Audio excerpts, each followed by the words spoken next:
Hey everybody, this is Everything is Finally is Ruined. I am your host, as always, Tristan, and with me is Hassan. And I gotta say that today's a beautiful day in Metropolis, of all places. Sorry, where? Metropolis, don't you know it, Hassan? No, it's a very generic name. Yeah, well, you know, it's one of the first cities in North America. It's a booming metropolis. No, it's definitely not. Well, I beg to differ. I mean, like, where in North America? Down in down there. Sorry, what? Wait. Well, you know, you head south a little bit to the United States, because we're in Canada, okay. Right? Yeah, gotcha. And then you go to the coast, and then Which you kind of just hang out. Sorry, we're already on the. You said go to the coast. Yeah, we're already to the on coast. the East Coast. So yeah, right. Do you mean stay on the coast, or do you mean go to the West Coast? No, you go to the coast. Yeah, either way. But there's two coasts. Which one? I mean, does it matter? It's all coast. Yeah. Yes, it's in like either there's a long coast. Are we like New York, Florida, California, Seattle? Mm-hmm. One of those, I guess. Yeah. Just one of them. Just choose one. Yeah, I don't think I want to visit this place then. It could be anywhere between. Okay. The coast you got to go to is somewhere between Los Angeles and New York. That's like the entire country. Well, you know, I mean, it could be anywhere. Okay, Metropolis is a whiny little bitch like that. I think I figured this out. Yeah, this is a whole like Metropolis isn't a real place; it's a place in all our hearts thing, isn't it? Sure, I mean it is also that. Yeah. Oh, but it's a real place as well. I mean, yeah, we're in it. What do you mean? We're here, Brady. We're in Metropolis. We're doing stuff. We're now here, I guess. This is like a Candor thing with a bottle, like a city in a bottle. That would make a lot of sense, actually. Oh, okay. Maybe all Got cities it, in DC finally. Comics are in Candor. Yeah. Oh, what is that? What's that sound? I think someone is calling for me, Hassan. I think someone's calling for. No, it can't be. I think I have to go. I have to. Oh, wait, it's just right in the shirt. Okay. Okay. All right. That's a pretty good bit. I thought I'll I give you had that one. I thought I had like. I forgot I didn't have my Superman costume on. Fuck. Well, okay, I've ruined everything. I mean, we were going to talk about Superman. I was going to do a whole bit about like where fucking Metropolis is, and I was going to do like, oh, I'm going to take the shirt off and have a Superman costume underneath. It's going to be really fun, and I'm going to die of the heat in the Superman costume. But, Oh, that would actually be pretty funny. yeah, it would be pretty funny. Because my computer cooks me alive every time I do this podcast, by the way. I suffer from my art. But then I just didn't have any time to really prepare that. And now I'm just like, man, where are we going to get across the essence that is Superman? Well, Tristan, Yeah. I'm actually glad you said that. Right. So we're here to talk about My Adventures with Superman, which is a new animated series. Not really any like key names in terms of like writers and directors. I would say like no major names that are gonna jump out. Stuff. Certainly there are people who have worked on other big shows. I know a fair number of the staff have worked on things like She-Ra, the Owl House. I forget some of the other ones, like some of the sort of key staff have worked on, but none really stand out as like the biggest names. And then for voice cast, we do have a little bit of recognizable names. So we have Jack Quaid, who he's done a lot of voice acting. Yeah.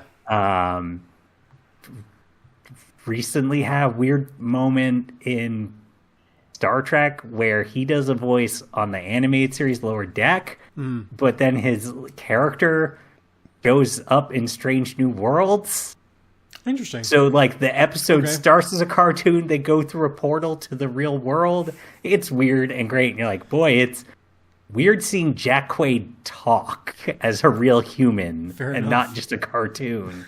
Something about it. And then we do have Alice Lee. She's done a fair bit of work. I wouldn't necessarily say she's a big name, though. And then other than that, most of the other names, like there are definitely some recognizable names there. Reed Scott, Kerry Walgreen. But overall, it's not really a show that is relying on kind of big names and star power. But you talked about the essence of Superman, and that's actually where I really want to start with this show, because kind of a, I don't want to say discourse, but something I see a lot of people talking about online with this show is a phrase that gets bandied around a lot, that I've never been the biggest fan of, which is the phrase, blank just gets it. Or they understand it, basically meaning, they get Superman. They understand Superman. That's why this show is good. Yeah, sure. And I don't like that phrase because it saying like blank gets it or understands it, that usually means a lot more to it, and that there's more to why you like this show and what that actually means. And it doesn't just mean a show, it can apply to almost any medium or genre. And so like when people say like, oh yeah, the writers and directors, they just get Superman.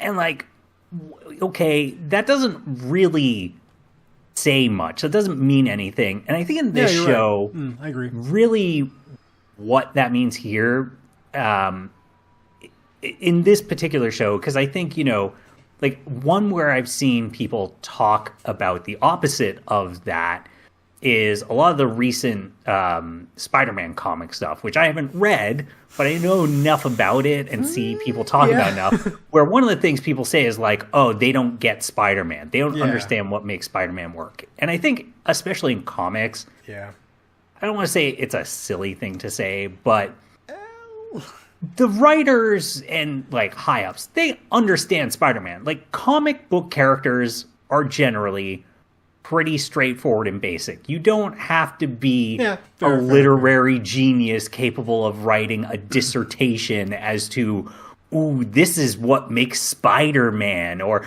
ooh, this is the character traits of Superman. Like a child can figure those out in most cases. It helps. I'm not saying that, literary intellect does not help in dissecting these characters, but it doesn't take a genius to go like, Superman's a Boy Scout. Enough said, right? Like you can get 90% of his character just with that thing, or like, Spider-Man is I don't want to say childlike, but he is your always does the right thing, wisecracking Joker, right? Yeah, like you can do those things. It's and quippy. When people say, "Oh, they don't get Spider-Man," really, what they mean, I think, in most of the time, is like they're not giving me the thing I want out of this, and that can happen for a variety of reasons. And it's not that I think, oh, the writers don't get what makes a character work. Sometimes it's they just want to reinvent that character. They're tired of seeing this sort of same thing they've always seen, and they want something new. Sometimes it's that they want to like I know one of the things I've seen, the whole them ruining Mary Jane's relationship with the shit. guy she was with and all that is like, oh, this is, in some ways, hey, these writers have probably spent like 40 years growing up seeing like, Peter Parker and Mary Jane always happy, blah, blah, blah. And they're just like, I'm tired of this.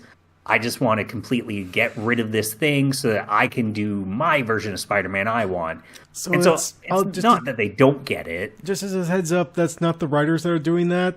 That's the executives that say the Spider-Man can't be grown up. Yeah, like writers and executives. It's no, people the writers talking about both online. Online. I'm just talking about how other people are talking, not how I see it, I should say. Because again, I'm not vested in this. I'm not reading it. But some people are talking. They're like, oh, the writers don't get it. The executives don't get it. It's like, they get it. They just have different intent. But with Superman, when people are saying like, oh, this show gets him, I think in particular here, really what they mean is that this version of Superman and this show is very indulgent in having just the most sort of like, most just like cliched. We're going to really lean into it and not necessarily like ham it up, but we're going to just give you the things that you love about Superman. We're just going to make them so saccharine with them. And I think a really good moment that summarizes that is, I believe it's, I'm with you on this one. Check here. Just before you go on, I got to say, I didn't think about that, but you're right. I think it is the most indulgent Superman thing. Yeah. And so the one I've seen other people point to and that I agree with is, so it's episode 5, which is You Will Believe a Man Can Lie. And we'll talk about the story and setting and all that shortly. But basically, Lois has recently found out that Clark is Superman. They're having this feud, but they're having to go rescue Jimmy. And then they stumble across this facility, and these machines start attacking them. And Superman Clark darts in front of Lois, gets hit by all these laser beams, and it just destroys his shirt, or I think a jacket and a shirt. And she just goes, wow, I didn't know you were, like, I forget the exact line. I don't think it's bulletproof. I just think it's like, oh, I didn't know you were, like, laser resistant or something. He's like, I didn't either. I just knew you weren't. Like, that is just some indulgent Superman of just like, no, we're going to make him just super corny Boy Scout. We're just going to give you that. And that is at its heart, I think, why this show works, and you can really point to all of the characters and do that. This Superman, he's just ultimate good guy. Superman will sacrifice himself, cares about everybody. There's an episode where he is basically not sleeping, this deranged insomniac. He's like, no, I have to keep rescuing people. I just... Because his super hearing activates. Yeah, it's the super hearing thing, plus he's got to play for the date. It's leading to the date, You've got Lois, who is just the most scrappy, determined news reporter. Will do whatever it takes, will break the rules. And then you have Jimmy Olsen, who in this version is kind of a conspiracy theorist. You're like, that makes sense. Like, that's I mean... Yes and no, because most of his conspiracies are right. I mean, they come true. Look, that's the thing. If you're in the DC universe and you are a conspiracy theorist, you're like 95% right most of the time. Yeah, right. So, like, what's going to be? Oh, JFK was assassinated by the government. Yeah, probably was actually in the DC universe. Yeah, wouldn't be shocked. Yeah, exactly. And that even extends to like a bunch of the other characters, and even some of the stuff, they have the Legion of News Kids. They have Intergang, who I had to look that up. They said the name. I'm like, I don't know who Intergang are.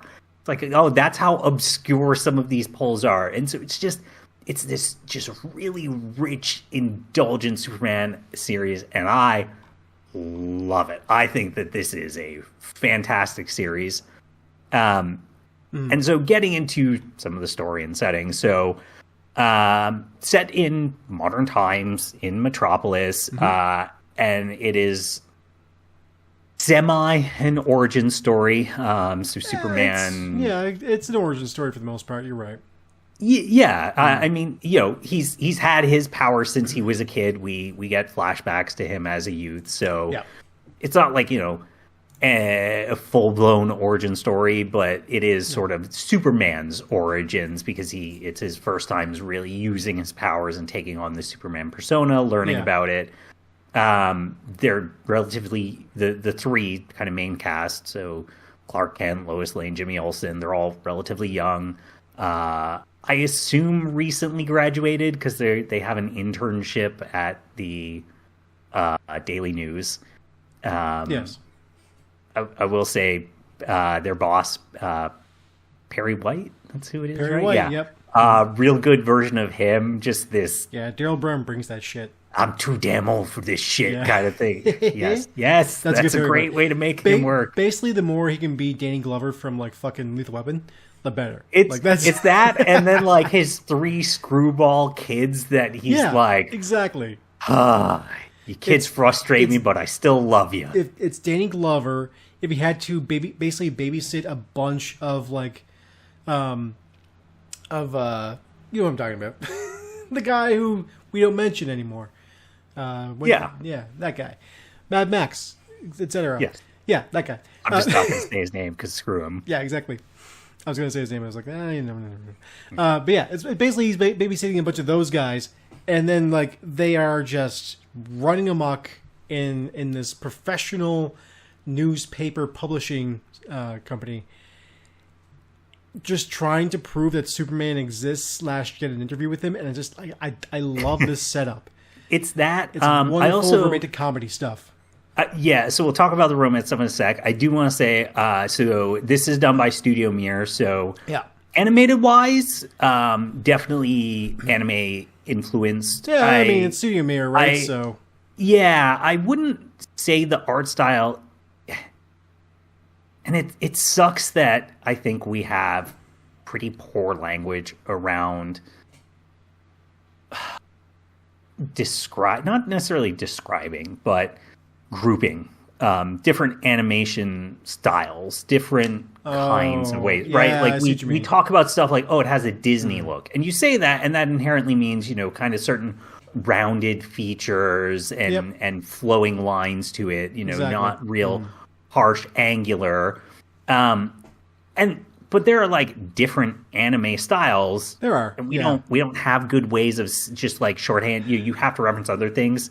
We just call it anime and just lump it all into one thing. Meanwhile, and I think we really do need something too that falls into a middle ground between the two, because I would describe this as anime inspired, but not directly an anime art style. It definitely has, I always just kind of go for the mixture. I was just kind of go for like the feeling or the texture the show kind of provokes, or evokes. Like this one's a little fluffier in the animation process. Yeah, absolutely. It's like a fluffy anime is a good way to put it. Yeah. And that extends, also to how the action sequences are handled. It's got more of that anime influence. I really like that. This is also another show where the best way that I can describe in a shorthand way is to say, this feels like another show written by people roughly our age, people who are talking and like the characters, I should say, the way that kind of Clark handles his nervousness, or Jimmy kind of handles the way that he talks online and in his Flamebird, the way that he talks online, it feels 6'8", something like that. I can't remember. Something like that, yeah. But it feels, like it has that younger vibe to it, and also not tainted by Joss Whedon quippyism. I'm not actually happy with that. It's that, and like they left the quips on the table, which is nice. Or like the Family Guy style of joking and stuff. It's the cutaways, Not even or do you mean like the just more like mean-spirited stuff? Yeah, mean-spirited mixed with just like, woo, let's get drunk. Well, I mean, like we have one of the main showrunner, as far as I could tell, seems to be the one who did a lot of the writing on She-Ra. And I will say, like, even though I wasn't a huge fan of She-Ra, the more recent cartoon on Netflix, there's a lot of really good like setup for jokes and punchlines and that kind of stuff. It's not mean spirited, and the jokes usually land pretty well. I gotta say, it's not cringy, and no. I think that the writers do a good job of like making jokes more inclusive without them being too cringy or bland, which is the line you kind of walk when you don't go into territories that are like a little like toe touching the offensive line. And like I hate to say that, but it's not trying to push the boundaries in that way or yeah. anything, yeah. But it still works. Yeah, but it definitely it's nice to see that, and I don't know why it feels like it's taken this long to get there, to where it feels like writing is finally not being done by like, and I would say like people well into their 50s is how a lot of cartoon kind of like writing and just attitude has felt like kind of inspirations, I guess is actually what I would say, is that it finally feels like a lot of the things that are inspiring the people who are writing and in charge of cartoons are finally like younger and not in their 50s and just like, hey, I can connect with these things more, which is nice.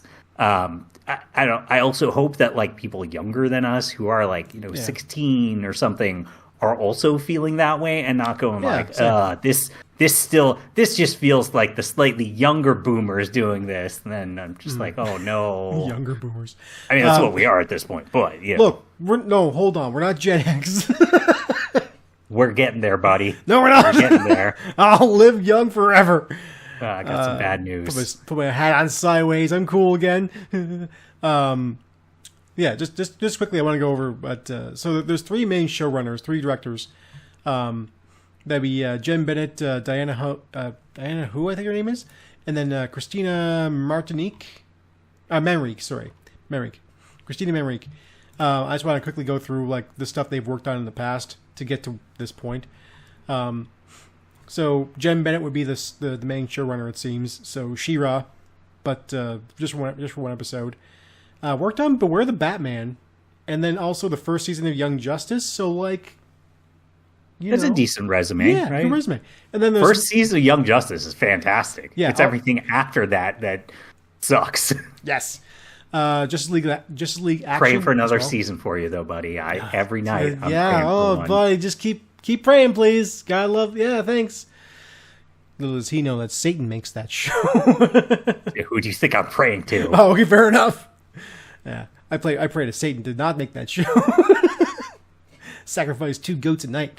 Anyway, she also worked on Justice League Action, Ben 10 for like a lot of it actually. 37 episodes in Ben 10. These are like storyboard directors and that kind of stuff. And then DC Superhero Girls. And Centaur World, directed a few episodes of that. Diana Hu. Let's see. DuckTales. That's fantastic. That reboot's incredible. Storyboard artist on Infinity Train for an episode, etc. Also She-Ra. All three of these women actually worked on She-Ra as well. And then like Wolf Boy, etc. Like a bunch of other good stuff. And then Christina Manrique. For me, the standout is that she worked on 5 episodes doing storyboards for Rise of the Teenage Mutant Ninja Turtles. Fantastic series. So I mean, like, and that's the thing is, I was listening to, I forget who it was. It was someone from the show was talking about some of that and how like, we see people online and they'll talk about, like, hey, this character kind of looks like this, and they're like, well, that's because like, that's just our careers, and we absolutely are drawing from the past series that we are working on, and you could definitely see some of those things in this show. It's the CalArts way. No, I'm kidding. Actually, I think they all went. I mean, they probably all went to CalArts, but it doesn't matter. Who knows? Everybody has a different art style. Yeah, I really like it though. Now getting into the actual like story and character side of things. So, like we said, this is a bit of an origin story. So, general premise here is that starting in episode 1, Jimmy, Lois, and Clark are interns at the Daily News. Daily Planet. Daily Planet. They go out and they're trying to find a story. And while they're doing that, the Legion of News Kids points them towards this, the docks. And the whole what they end up kind of finding is that there are these there is this technology that just seems very advanced, and it allows this mercenary woman to have these electric powers. She ends up becoming Livewire. Who'd have thought? For anyone who doesn't know, is kind of a major Superman DC villain. Yeah. I would say like B tier, I guess. Well, okay, it really depends who's writing Livewire, but between A and B tier. Yeah. But that sort of sets up the general premise here is that, okay, there's this tech. It allows people to go beyond what has previously been capable of in humanity. But while all this is happening, almost immediately within, I think, like the first 2 minutes of opening, what we have is Clark is kind of out to start his morning. He is stopping by this mom and pop spot to get some donuts, and he bumps into Lois and is just immediately like, wow, this is the perfect, oh my God, I want to be with this woman. Yeah. She's sort of like, oh, nice to meet you. Doesn't initially feel anything, but by the end of the episode, pretty clear she's got some feelings for him. And I really like this episode, but I will say episode 1 had me very worried, because what ends up happening is when they are going out to find their news story and the news kids point them towards the docks, throughout it, Clark is like, okay, but you made sure that Perry, our boss, he's cool with this and he's okay. And she's like, yeah, no problem. We could do this. And so eventually Clark finds out, like, oh, Lois, you lied to me. Like, I trusted you. I thought you were a good person. I thought you cared about the news, but you lied to me. You deceived me in this way. I don't know how to feel. And so I was very worried from episode 1 that this was going to end up being an entire season of like, will they, won't they? I was like, I kind of wish it was just a little more will they, won't they? Just a tiny. Oh, I'm the opposite of that. So I'm the opposite of that, and especially because again, this definitely has anime inspiration. For me, I shouldn't say despise. The majority of anime, I strongly dislike how it drags out any kind of romantic. Even Love is War. Come on, like, dude, that, come on. Like, I think there are parts of that series that are really good. Yeah. Until you go, oh, that thing is like 200 chapters before they confess their feelings for each other. Yeah, fair enough. It's like, the comic, yeah. The anime is much faster. It's only three seasons. Oh, that's still so long and insane. Though. Sure, but I think that show is fine in a vacuum. Yeah. My problem is I can also point you to 25 other shows every season where it's like, it takes like 60 episodes before these two characters finally admit they have feelings to each other. Not even just anime. Like, man, like you can look at any like Western sitcom. How I Met Your Mother is such a great example of this specific thing. It's 9 seasons long, and we meet his mother, and then she dies in the same episode that we meet her, essentially. And it's just like, oh, okay, she was dead all along. That's terrible. and then he just goes and dates Robin, the girl he first fell in love with in the first fucking episode. Yeah. Is that show like 10 seasons too? Yeah. Nine seasons, actually. So. Yeah. Ugh. Yeah. No, see, I'm the opposite. I love the fact that, like, okay, so episode 1, by the end of it, pretty clear they both have feelings for each other. Sure, yeah. By episode 4, they have fully admitted their feelings for each other. Mm. And by episode 5, they are dating. Yeah. Like, yes, we have just I did skipped like it. that, We've gotten to it. I especially appreciate because it is Clark Kent and Lois Lane. Mm-hmm. Of course they're going to get together. They are the couple in comics. Yeah. Right? Like, I guess the other one is Spider-Man and Mary Jane, but see, for me, that thing's always been such a goddamn mess of people coming and be like, "No, I don't like this. They're gonna. She's dead." Like, that's the thing. Like, they keep changing it. They keep fucking with that because, like, Spider-Man and Mary Jane are the thing. Before Mary Jane was Gwen Stacy, but then she died, and yeah. But I mean, Superman and Lois Lane, they have a kid together, and that kid is currently doing great and not dead like Spider-Man's is. Well, okay, the kid. They also have a live-action TV show about them.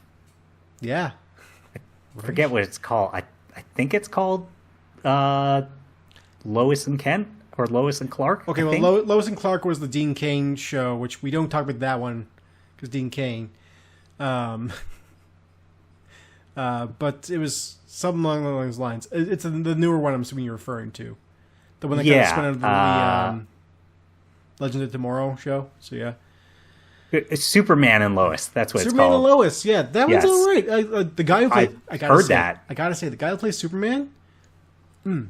Like the almost like Christopher Reeves level Superman, good. Okay. And, like, straight up, his whole, like, the best story about him is, like, the first episode where, like, the kids, like, there's a kid talking to him, and he mentions that his mom made his cape for him. You know, just, like, gets into the character. Buddy, like, that's really good. Buddy, speaking of, it's too oh my good. God. Superman's parents in this are so good. Mom and Pa Kent are the best, yes. His ma is great. She's just kind of the normal ma we see, you know, just very worried about her boy. Just, I don't know about him going to the big city, Pa, but I fucking love Pa Kent for how he just treats everything as if it is perfectly normal, not unusual. Yeah. Like there is, he's just like, whoa, whatever. It's all good. So I think it's episode 3. I think it is where Clark goes back to his parents' place. He's like, I need to know about who I was. So he kind of digs up his ship that he crashed in. And Ma's just like, I'm just worried about him. Pa's just like, oh, don't worry about it. It's just typical boy digging up his spaceship he crashed on Earth in. What's so nonchalant. He's just and then like great podcast. His and then later like Clark's mother, I forget her name, honestly. Now I need to find it here. Martha. The Kent's name. Martha, yes. She sews him his outfit, you know, his Superman attire. And so Pa just comes by and just goes, mighty fine thread you got there, son. Like that is not how a person should react to their son wearing this tight spandex outfit with a cape. Yeah. And no, he's just like, no, this is normal. This is just how things work, right? And I love him. Is a fantastic version of them. I would say a fantastic version of most characters. So kind of going through the rest of the episode. So second episode, this is where Intergang. Consisting of... You got Mist, you got Roughhouse, you got Silver Banshee. The only one who actually matters is Intergang. Mr. Roughhouse are known characters, but they're... I had to look them up because I was like, who are these guys? Yeah. I don't remember them. Yeah, but like Silver Banshee's great. I fucking love Silver Banshee. Lois starts her obsessions trying to figure out who is Superman, what is he up to, where is he from, that's technically episode 3. One and 2 are back to back. Episode 4, we get Ivo, Anthony Ivo. Oh the Ivo episode is really cool. I was surprised because they had Ivo Tech and Ivo mentioned in a background imagery in the previous episode. So it was like, oh, they're going to do a Mazo, right? That's where this is probably going. That's what Ivo's known for. And then instead, Ivo becomes Parasite, which I was like, oh, okay, that's a pretty good, fun twist for him. I like it. I like it a lot. I do sort of wish they had gone to Mazo, but there is still a chance. We've talked about this like ad nauseum at this point. That like the whole everybody thought it was going to be a Mazo, but then Parasite was kind of left field, even though Parasite makes more sense as a Superman villain, because Parasite is actually a Superman villain, and it could just be that, Ivo just makes Parasite tech. That makes sense. But, like, he's known for a Mazo, and everybody grew up with, like, Justice League Unlimited, and therefore that's who we kind of equate Ivo to. There were a lot of people online who they were confused of, like, who's Parasite? And I was like, how do you... Oh, you people, like, only grew up with, like, Justice League Unlimited, where Parasite was basically just, background, like, barely involved in that show. A handful of episodes and never really an important character. And so I go, oh, yeah, that makes sense. Whereas Amazo was this big deal twice in the show. So, okay, sure, that makes sense. Yeah, you can literally just see, like, where Parasite just in the background, like you said, exactly. Like, that's it. Yeah. Like, literally a background character. It's like, it's Parasite. It's also where Alex shows up, which I was like, okay, that Alex is who? Lex Luthor, right? Because they keep calling him Alex. Alexander Luthor, yes. And then he basically is just barely a character in this series, which I think is fantastic that they were gutsy enough to go, we're doing a Superman show. Lex Luthor does not matter for the first season. They have more Slade Wilson in the show. Yes. Blade Wilson is more important than Lex Luthor right now. Yeah. Obviously, also, future seasons, they're clearly gearing up to, hey, he's going to matter, because what ends up happening is in Ivo's tower, there's a bunch of this crazy tech from the first episode, but while Superman is busy fighting Ivo's Parasite, they go back to the room that had it. It's all gone. Lex Luthor was also in that room. Pretty clear he took that tech. Yeah. Oh, yeah. I mean, he's Lex Luthor. Of course, he's going to capitalize on whatever he can. He's not above thievery. It is like you said, it's gutsy of them to not really include a lot of Lex Luthor in this, and I like that. I do like their focus on a bunch of the smaller characters first, and it's like, we got to build up Lex Luthor, even if it seems like season 2 is going to be more about Brainiac, I assume. Hard to say. I could still see that being mostly in the background, and then it being a season 3 thing where it really kicks off. Well, I mean, we'll get to the Brainiac stuff. It's true, but at the same time, like, there's no reason why, like, Lex Luthor and Brainiac couldn't show up in the same season. Like, that stuff happens all the time too. Somehow Lex has got to lose his hair too. Brainiac, the other thing Brainiac is often you bald. see him and he's like this 25-year-old with just kind of, mop head. And it's like, that is Lex Luthor, right? Well, it's not them creating a new character. It's as if they're referencing something. I actually expect them to do the full reference here. Is it Grandma's peach tea? No. I mean, are you sure? That'd be hilarious. Grandma's peach tea is fucking the... Because I know that's your favorite. Amazing. That is truly the most amazing line or scene I have ever seen somebody put into a comic book superhero movie. Zack Snyder put in a scene where a woman drinks Lex Luthor's piss. And I'm not even joking. That actually happens. But what I'm referring to is the actual, like, the first Superman movie. Well, not the first one, I guess. But like the Christopher Reeves movie, Superman, in that Gene Hackman plays Lex Luthor, and he runs around with this big mop head on. Like, he's got a big head of hair, but he's actually bald underneath. And they pull the wig off at the end, and it's the whole... Yeah. I'm assuming it's that. I hope, anyway. If it's not, it's fine, too. But he might just lose his hair otherwise. Or he shaves it. So maybe he's a shaver. So speaking of We then go into episode 5. This is where Lois basically figures out that Clark is Superman. Heatwave is our kind of villain of the week. Yeah. But speaking of the first Superman movie, this is also where they have a very clear homage to that, where Lois just falls back off the building and Clark saves her. I do wish one thing. If they want to do homage the movie more, I got you, Lois. You got me. Who's got you? Come on, just a little bit, just a little teeny tiny bit. That's all. I just wanted that. It's fine. It's okay to do it. It's fine. This is also. I loved the end setup of this episode. So basically, Jimmy has invited Clark and Lois to join him on his hunting trip. For cryptids. Yeah, but basically, the episode ends where you very clearly see this sort of Bigfoot-esque creature kidnap him, like a shadowy Bigfoot creature. And immediately I'm like, okay, well, it's Gorilla Grodd. It's gotta be Grodd, right? Outside chance, Superhumanite. Ultrahumanite, baby. That's all it's going to be. Ultrahumanite, yeah.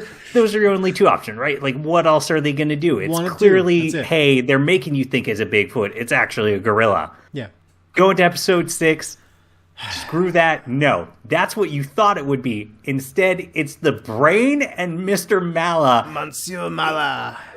And they're just this, like, fantastic, clearly been together couple for ages, just bickering and just like, Brain, this is why we can never have guests over, because you're always so suspicious to them and you treat them poorly.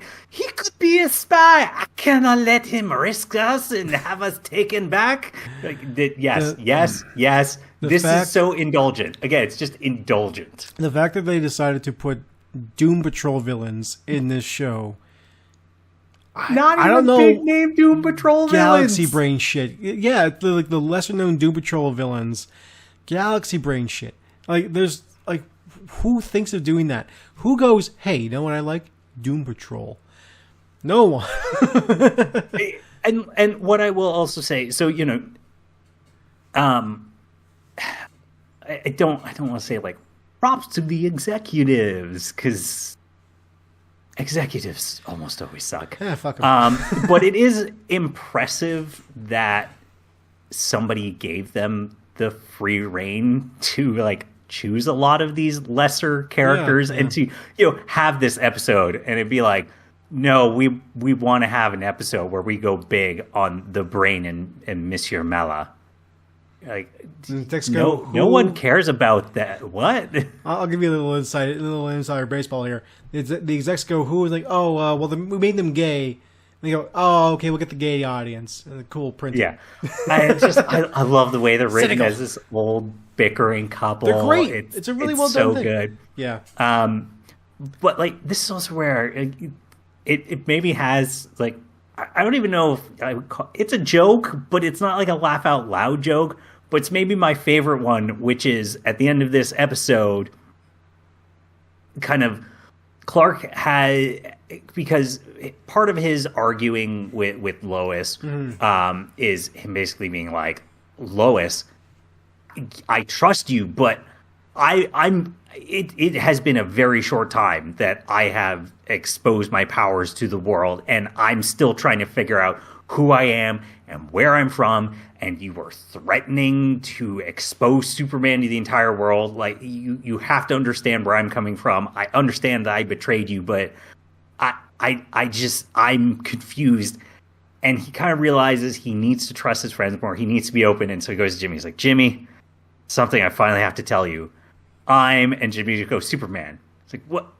How'd you know? Yeah, it's like, Clark, we've been roommates since the first day of college. Yeah. And on the first day, you crushed a doorknob with your bare hands. It could have been a bad doorknob. You don't know that. Like, okay, nope, this is really good. This is fantastic. There's something about this idea of him just being, oh, that's just how Superman thinks. He's just like, no, people, like it goes to that sort of like, oh, he just takes off his glasses, no one gets it. Yeah. It goes to that, no, that's just how this Superman thinks of like, well I just don't have glasses. How could anybody tell it's the same person? It's okay. So it's the whole like you get the hair down and then the glasses are on and he slouches over. He's like, no, it's definitely just his glasses because I don't know if you've seen this, but there is a Scooby-Doo cross Superman thing recently. Okay, and in it there is a moment where Velma takes off her glasses and it's Lois Lane. She just goes, Velma, where did you go? It's like, what? They're like, but she's right here. What? No, she's not. Oh, Velma, there you are again. No, she just took off her glasses. I don't know what you're talking about. Velma always has glasses. And Scooby-Doo takes it off, and Jimmy's like, wait, Velma's gone again. And it's like, oh, I just love the idea. That's how this world works. That's just the weird insanity of it all. I mean, that is how it usually works in the comics and in the cartoons. But I will point out Christopher Reeves, Brendan Ruth, people who've played Superman and have done a crazy good job of it and played specifically the Clark Kent Superman back and forth aspect. Sadly, not Henry Cavill. His Clark Kent is not very Clark Kenty. I blame it on Zack Snyder. I do too. It's not Cavill's fault.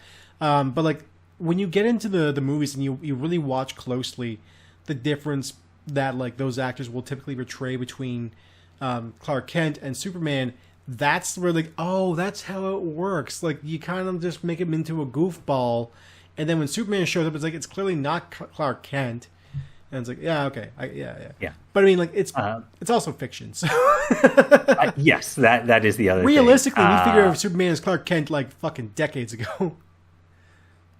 And then they end up reconciling. Everything's happy. Yeah. Get to episode 7.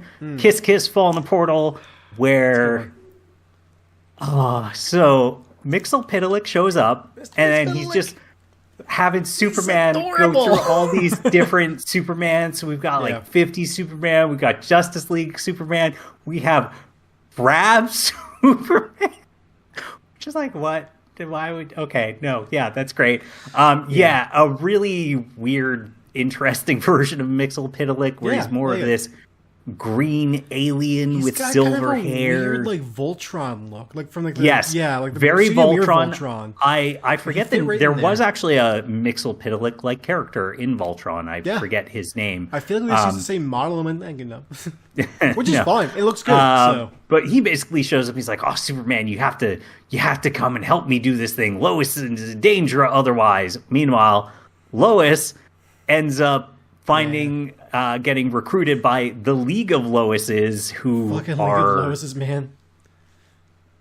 Let's not say bad guys, but misguided, we'll say. I think they might have a good reason for the most part as to why they are the way they are. Oh, totally. It's that they have seen the alternate universes where Superman goes evil, including they witnessed Ultraman instead of Superman, basically. Is it Ultraman? Yeah, whenever he goes evil, it's pretty much Ultraman.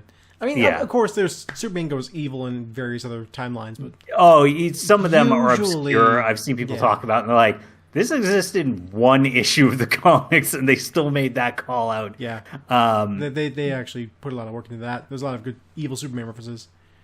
Yeah, and we just get some fun, waxy Mxyzptlk. Say that 3 times fast. No, please, no.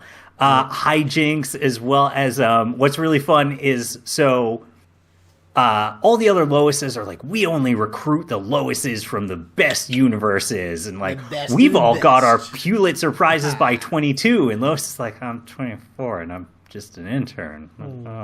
I'm still one of the best ones, right? Haha, yeah.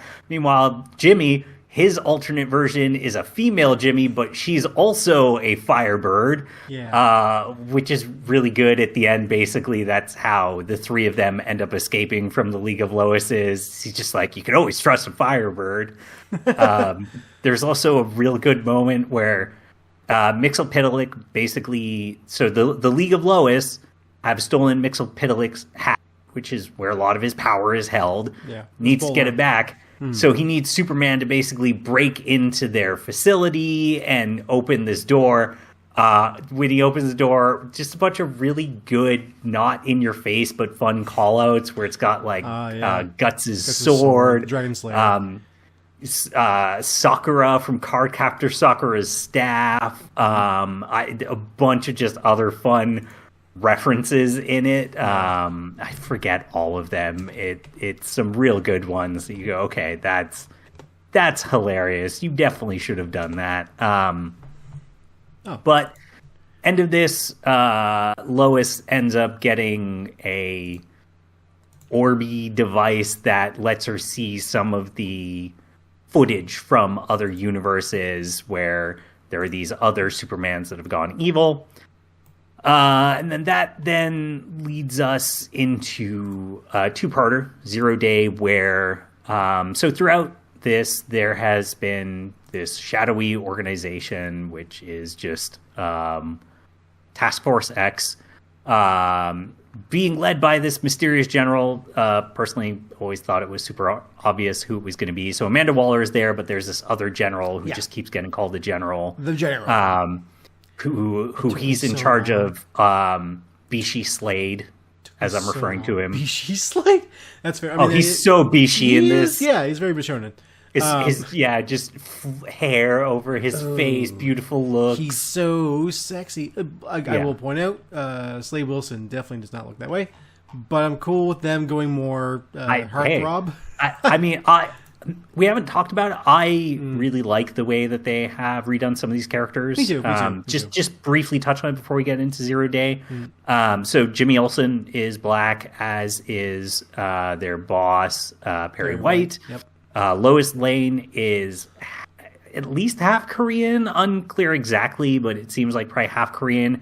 In episode 4, she's wearing what's known as a hanbok, which is sort of a very traditional Korean formal wear, which I thought was neat.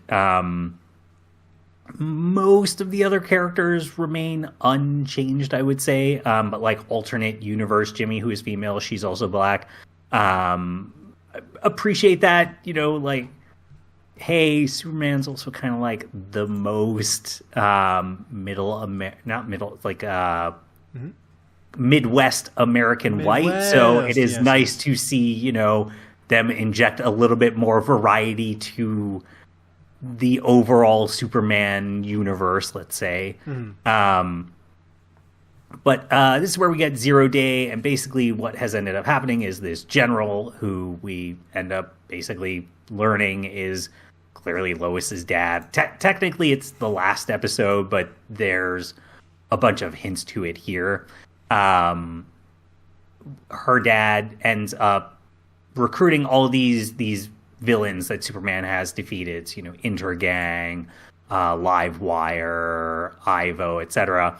And they basically send them after Superman. They absolutely beat him up. As you do. Bring him back to some secret facility and put him in chains. As you do. But he doesn't want to kill Superman. He ends up showing Superman, hey, I was there at 0 Day, which is where some sort of an alien invasion was about to happen. They don't ever outright say or truly show who it is, but based on this, it's a triangle symbol where there are circles in the 3 corners, which is Brainiac's symbol. So pretty clear it was Brainiac. Yep. With potentially some Kryptonian help involvement. There's sort of a general there who it seems, at least like fan theories seem to be, he might be someone from Krypton. Exactly who or what, who can say, but seems like it. And so this alien invasion happens. Seems like they were going to conquer the Earth. All of a sudden, the portal gets cut off. Mm-hmm. Most likely because, hey, that was probably Krypton explode or its star exploding and it interrupted it, whatever. This general has always held this grudge since then, and he knows that they need that Superman is involved in this alien tech. They need to interrogate him, figure out who is the aliens, what's their plan. Amanda Waller doesn't like this. She's sort of the like, we should just kill this dude. We need to go more extreme. So she ends up basically letting out all the villains. this results in Ivo/Parasite getting free, becoming this kaiju-sized monster.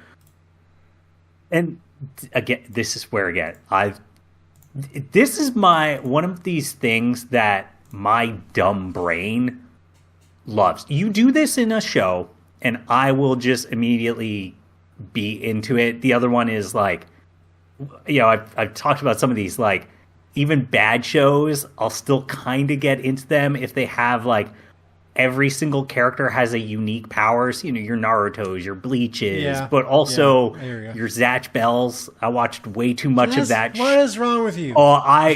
Because they all have unique powers, and it just does some weird thing to my Chainsaw Man. It just does this weird thing to my brain Zatch where Bell. I love the idea of, that show sucks. Look, I hate that show, but it works. But another thing I'm just a sucker for is what I would kind of call the spirit bomb, i.e., hey, character just going, bomb. I agree. Everybody, raise your hands to the sky. I need your power. Yeah. And so what ends up happening is Lois Lane and Jimmy Olsen. Jimmy has to go, I'm the Firebird. And Lois Lane has to go, I'm Superman's friend. No, I just say girlfriend.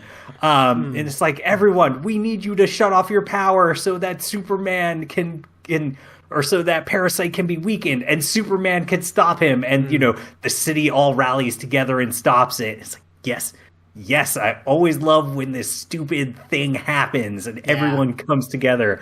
The new TMNT movie has a scene like that, and I sure does. I was into it. This idea of like all these New Yorkers being like, they're mutants, but there are mutants, so we're gonna help them. It's like, that is 100% how New York would be, and I love it. You mess with Spider-Man, you mess with all of us. Yeah, exactly. Fucking New York. But Hell yeah. Superman basically ends up stopping the machines.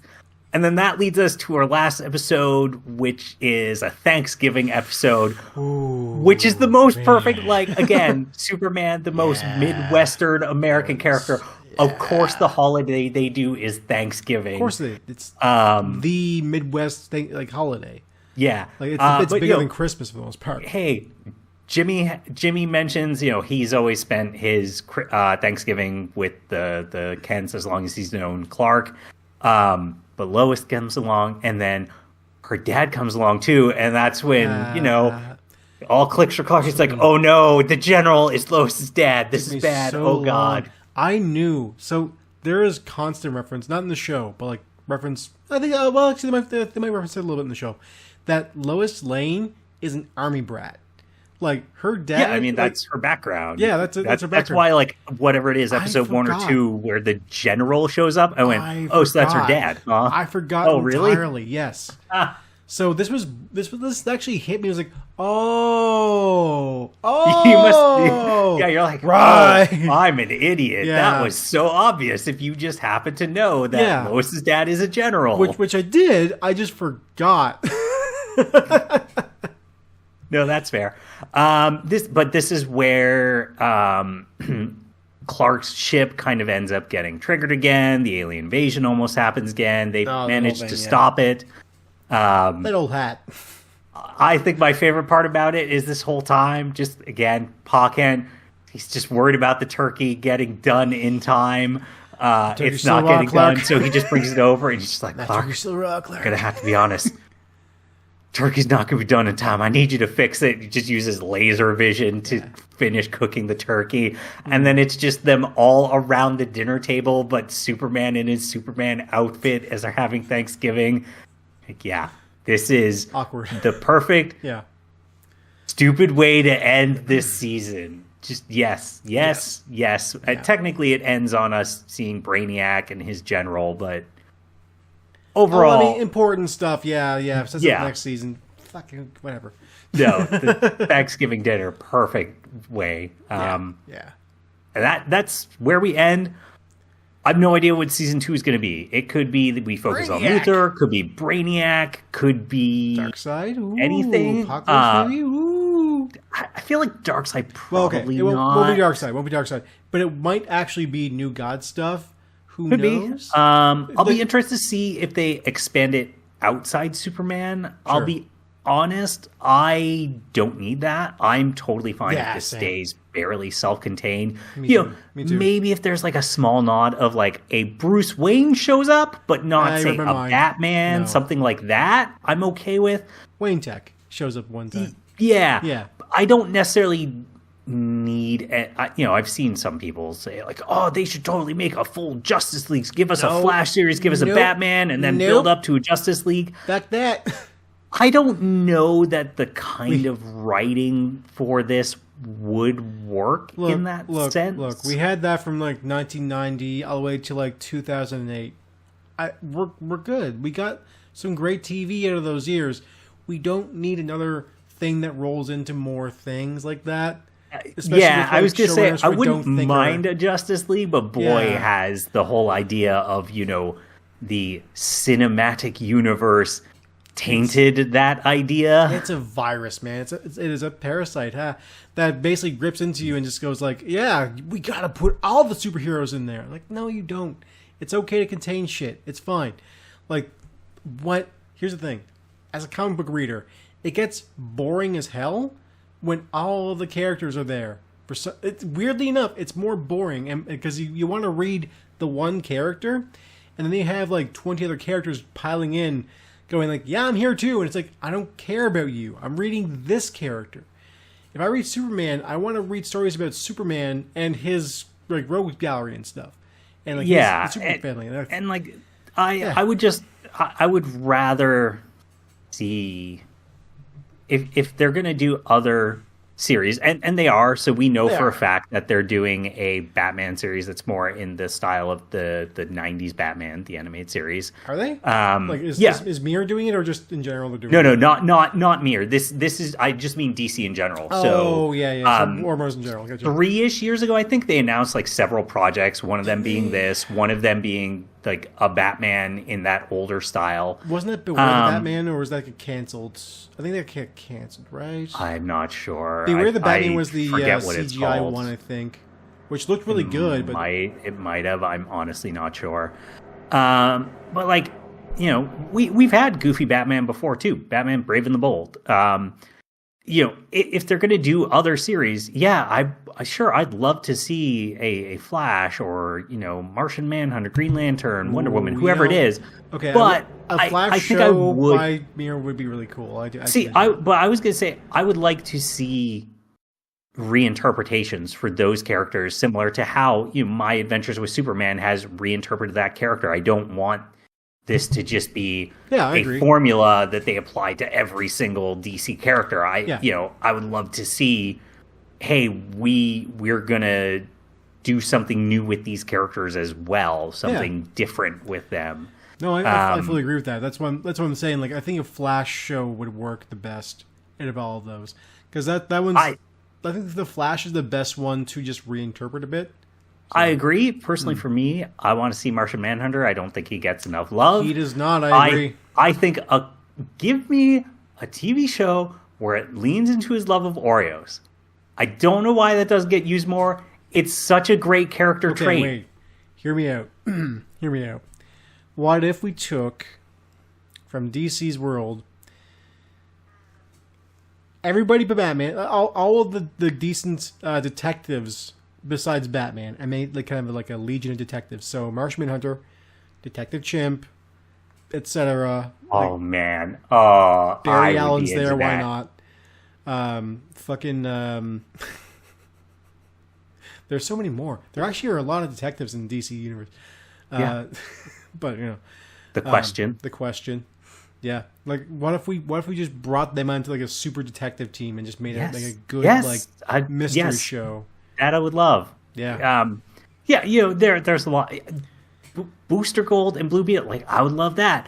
But like, don't just take this formula and slap it. Well, I would also say, even outside, like, don't just take this as a formula, slap it onto everything. I don't want this show to try and like super expand and become the entire Justice League and everything that entails. I'm okay with it expanding a little, but I hope it doesn't just try and like grow beyond its scope, because I think at the end of the day, this show is called my adventures with Superman. Yes. And to me, that should always be its focus. It should always be, at its core, it's about Clark Kent, Lois Lane, Jimmy Olsen, and how they're handling this Superman guy as well. Yeah, exactly. And that should always be its core, that it's kind of just a fun, goofy rom-com. Mm-hmm. That's the thing. I fully agree. That's what the show should be, 100%. Like, I don't think they should do anything besides focus on, like, the romantic comedy aspects, do it about, Superman and Lois Lane and Jimmy Olsen. Anything else they do just gets muddled so much, and then you lose the thread, It would be too easy, especially with comics, especially with, like, Western comics, to add too much and just lose the entire plot. Yeah. Happens all the time. So we should wrap up, but I do just have one last thing, which is something that I think you perhaps have not considered, but that I think would make you the happiest man on this earth if they ever did it, which is that this is a Superman series that is willing to go obscure, right? Right, yeah, it is, yes. Hear me out. Okay. What if they did your favorite Superman thing, which is tiny evil Superman that comes out of his hand? I would love that. Yeah. you have no idea. This might be the one time you could ever get to see that animated. So imagine if they did it. So we ran a session for a thing we do every month called 12 months, 12 systems, where we played a game of Phase Rip, which is based off the Marvel TSR old 80s system for TTRPGs. And I tried so hard to make it so I can have a power where I shoot a little man out of my hand. And he goes and punches things, and he's also evil. I tried so hard. It's too obscure, but my God, if they put this in this show, I would be happy as hell. Yeah, like, that would prove I thought about that. I was like, this show would do it, wouldn't it? It totally would. They would go there. It would prove to me that this show has my back. I don't need to see Greek geek cred. They got it plenty. But I need to know is that they understand me as a person. Yeah, at that point, it's just like, wait, did those end credits just say for Tristan Crane? That's me. Yeah. Nobody else was going to do this, so yeah. Nobody else liked this idea. More weird Silver Age Superman, please. I love that shit. So yeah. Rainbow powers. The rainbow powers. The fact that his hair is super absorbent, and therefore he could use his head as a mop. Oh my God! What an era of comics. Yep. The Golden Age. Silver Age. Silver, sorry. Golden Age was like, oh, he's got some strength. He can jump real high. Right. Yes.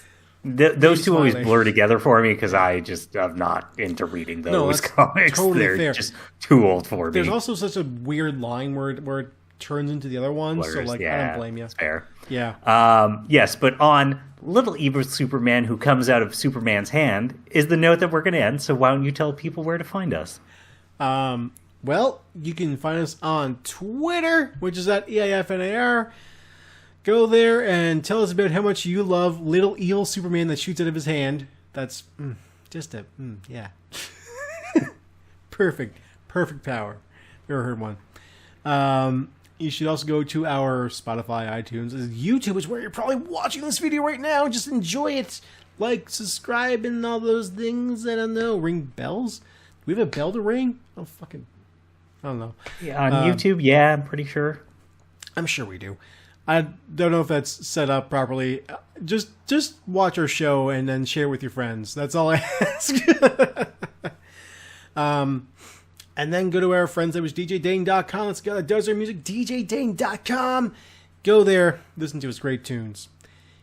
And I don't know, maybe slap on some weird, Task Force X tack on him and have him fight Superman to the death. Sorry, to the death? I mean, almost. Well, Superman doesn't kill, so he'll try to kill Superman. Superman won't kill him, though. He'll be fine. Yeah, it's. Yeah, it's still just. That's gonna.